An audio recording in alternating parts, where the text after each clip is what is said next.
शिरोळ तालुक्यातील दत्तवाड येथे दूधगंगा नदीचे पात्र या महिन्यात दुसऱ्यांदा कोरडं पडल्यानं गावातील नळ पाणी पुरवठा ठप्प झालाय। त्यामुळे नागरिकांना पिण्याच्या पाण्यासाठी भटकंती करावी लागणार आहे। दत्तवाड हे दूधगंगा नदीवरील शेवटचे गाव असल्यानं काळमवाडी धरणातून सोडलेलं पाणी मार्गात अनेक ठिकाणी अडवलं जातं। यानंतर उरलेलं पाणीच दत्तवाडपर्यंत पोहोचतं। येथे दत्तवाड, मलिकवाड आणि दत्तवाड एकसंबा हे महाराष्ट्र कर्नाटकला जोडणारे 2 बंधारे आहेत। या बंधाऱ्यांमध्ये बर्गे व्यवस्थित बसवल्यास मोठ्या प्रमाणात पाणी अडवलं जातं। त्यातून दत्तवाडसह नवे व जुने दानवाड, टाकळीवाडी आणि घोसरवाड या गावांची शेती तसेच पिण्याच्या व दैनंदिन वापराच्या पाण्याची गरज भागवली जाते। आता सध्या उन्हाची तीव्रता वाढल्याने शेतीसाठी पाण्याची मागणी वाढली आहे।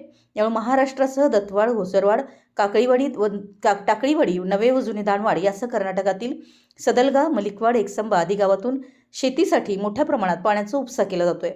दत्तवाड व घोसरवाड हद्दीत अनेक ठिकाणी नदीपात्र कोरडं पडतंय। परिणामी या गावांचा पाणीपुरवठा विस्कळीत झालाय। सध्या तीव्र उन्हाळा जाणवत असून ऊस व इतर पिकं वाळण्याचा धोका निर्माण झालाय। जनावरांच्या पिण्याच्या पाण्याचा व चाऱ्यासाठी लागणारं पाणी या दोन्ही गोष्टी गंभीर झाल्यात।